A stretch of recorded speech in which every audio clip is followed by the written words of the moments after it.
আসসালামু আলাইকুম রহমতুল্লাহি বারাকাতুহু।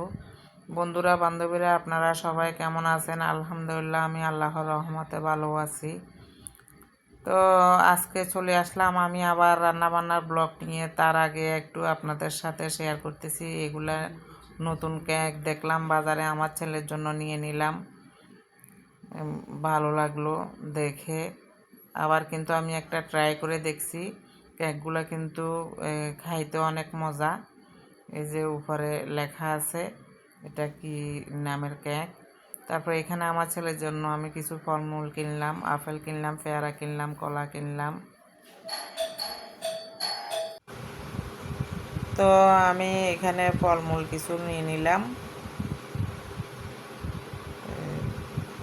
এখন এইগুলো আমি রেখে আমি রান্নাবান্না শুরু করতে যাব ইনশাআল্লাহ। তো আজকে কি রান্নাবান্না করব আপনাদের সাথে শেয়ার করব। আজকে কি রান্না করতেছি। পেয়ারা আপেল আমি খাই, আমার কাছে ভালো লাগে, কিন্তু কলাটা আমি তেমন একটা খাই না। তো এখন চলে আসলাম আমি আজকে রান্নাবান্না করতে। আজকে নিরামিষ আমার রান্নাবান্না। এখন এগুলা দেশি লতি, দেখেন গ্রামের খুব মজাদার লতি। তো লতিগুলো আজকে আমি চিংড়ি মাছ দিয়ে রান্না করব। এখানে লতিরা আবার কচুর শাকও রান্না করব চিংড়ি মাছ দিয়ে।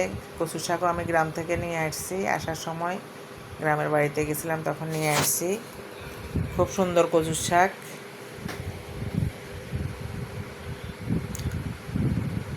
এখন এখানে আমি লতি রান্না করার জন্য পাতিল দিয়ে দিলাম। পাতিলে চিংড়ি মাছ, কাঁচামরিচ, পেঁয়াজ, রসুন সব কিছু দিয়ে দিলাম, তেলে ভাজা করে নিলাম। এর মধ্যে আমি মশলাপাতি সব কিছু দিয়ে দিচ্ছি।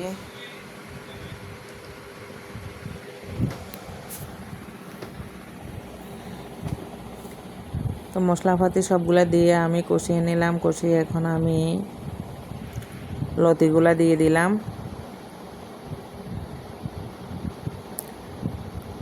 গ্রামের কচুর লতি খুবই স্বাদ, যারা খাইছেন তারা হয়তো বলতে পারবেন। তো এখানে আমি কোনো পানি টানি দিই নাই, এমনিতে একটু কষিয়ে নিলাম। পানি অল্প কিছুক্ষণ পরে দেব। আমি কচুর শাক ভাজা করার জন্য এখানে আবার পেঁয়াজ, রসুন, কাঁচামরিচ সব দিয়ে দিলাম। ময় মশলা সব কিছু দিয়ে আমি এগুলা তেলের মধ্যে ভাজা করে নিচ্ছি। কচুর শাক রান্না করার জন্য চিংড়ি মাছ দিয়ে কচুর শাকও মজাদার। এখন আমি কচুর শাকগুলা দিয়ে দিলাম।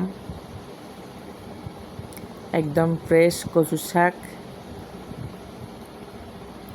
কচুর শাকের ভর্তা বানায় খাওয়া যায়, ভাজা করেও খাওয়া যায়। ভর্তাগুলোও স্বাদ আছে, ভাজাও স্বাদ আছে। চিংড়ি মাছ দিয়ে ভাজা করলেও স্বাদ আছে। কচুর শাক খুবই মজা।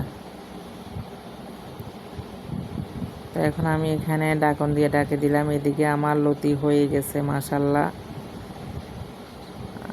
খুব স্বাদ হয়েছে। আমি একটুখানি দেখছি, লতিগুলা চিংড়ি মাছ দিয়ে একদম মাখা মাখা করে জোল টোল না দিয়ে রান্না করছি, খুব স্বাদ হয়েছে। এদিকে আমার কচুর শাকও হয়ে গেছে মাশাল্লাহ। আজকে আমার সবজি খাওয়া। এদিকে আমার ভাতও হয়ে গেছে। তো ভালো থাকেন, আল্লাহ হাফেজ।